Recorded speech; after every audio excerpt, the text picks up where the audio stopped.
So the third chapter is private, public, and global enterprises. In previous forms of business organization, we have seen private companies and public companies. Now we are going to see what are the different types of enterprises, that is private enterprises and public enterprises. So what are called as private sector enterprises? Enterprises which are owned and controlled, managed by individuals or a group of individuals are called as private enterprises. Say for example, sole proprietorship, partnership, joint into business, cooperatives, MNCs, etc. Next is public sector enterprises. What is meant by public sector? As the name implies, these are the enterprises which are owned, managed, and controlled by the government. So only they are called as public sector. They may be partially or wholly owned by the central government or the state government. So this flowchart tells you about the different types of enterprises which comes under private sector as well as the public sector. So in private sector, sole proprietorship, partnership, joint into family business, cooperatives, and MNCs will come. And in public sector, it is departmental undertaking, statutory companies, government companies, and joint stock companies. So these are the different types of companies which come under the private sector. So next one we are going to see is departmental undertaking. So what is meant by departmental undertaking?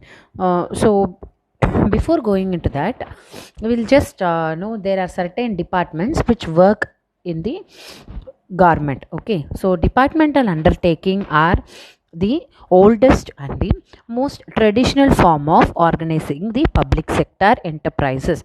The government will function through these departments. The government will function with these departments, and these departments or the activities performed by them are the internal working of the government. அதாவது இந்த கவர்மெண்ட்டுக்குள்ளேயே இந்த வந்து internal ஃபங்க்ஷனாக இருக்கும். So there is no government is not separate and this one is not. So this type of like that only it will undertaking so some is most suitable in the following cases. First one, so where the complete control of government is necessary. So for example, telecommunication, broadcasting, etc.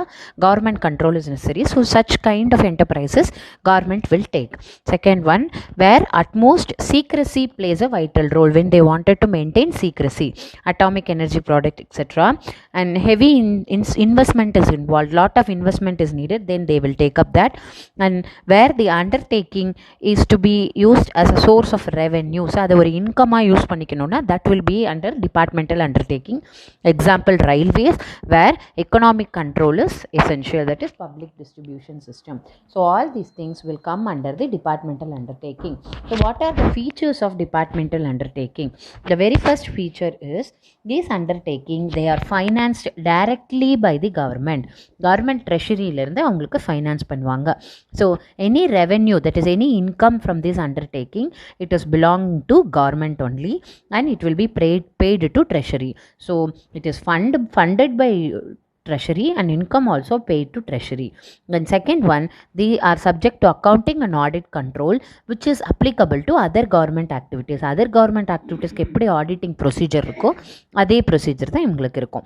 And next one is the recruitment means appointment and condition of service of its staff are similar to those other government employees oda recruitment process, how they are doing the same process only they will do for this departmental undertaking also. And it is generally considered as a subdivision of the government and it will be under the direct control of ministry. So next, fifth feature is they are fully accountable to the concerned ministry. So whatever work is done, they have to report it to their concerned ministry only. And they are a part of government, so there is no separate legal entity for that. Government and the business both are same only. And the enterprises can be sued in the same way as one can file against the government. The sued means filing a case. So and the enterprises file case வந்து file பண்ணலாம். எப்படின்னா கவர்மெண்ட்டுக்கு மேலே file பண்ணுற மாதிரி தான் they have to file a case. So these are the features of departmental undertaking. So the next one, we'll see what are the demerits of departmental undertaking. First one is they fail to take prompt decision. They have to get approval from concerned ministry. So they will not take the decisions very quickly. சீக்கிரமாக decision எடுக்க முடியாது. The next one is lack of freedom reduces flexibility and efficiency of undertaking. Since lot of ministers has to be consulted, there is a lack of freedom. அவங்க இஷ்டத்துக்கு நினச்ச மாதிரி செய்ய முடியாது. So this lack of freedom, it will reduce the flexibility and efficiency. Then the next one is departmental undertakings cannot take full advantage of business opportunities. Whatever the government is feeling, that only they have to do. They cannot take risky adventures from them. Risky projects they cannot take. They will take one. They will not take risky projects. They have to get approval from the government, so which is not an easy thing. So the next disadvantage is there is a red tapeism in day-to-day working. What is meant by red tapeism? So there are a lot of procedures, rules and regulations to be followed in order to manufacture something or in order to bring in a new rule or something. That is called as red tapeism.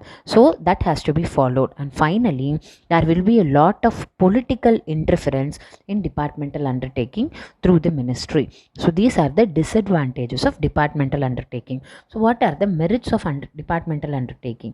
The first merit is, since the control of the departmental undertaking is direct and it is centralized, so the parliament will have an effective control over its operation. So the government directly controls it, so they have effective control on it.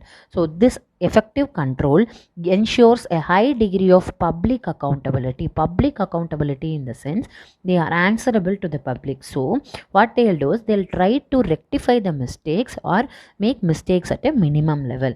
So this ensures a high degree of public accountability. So the next one, the revenue. Revenue means income here. Income which are earned by these enterprises, directly it goes to the treasury of the government, and hence it is a source of income for the government. So government will get income out of it.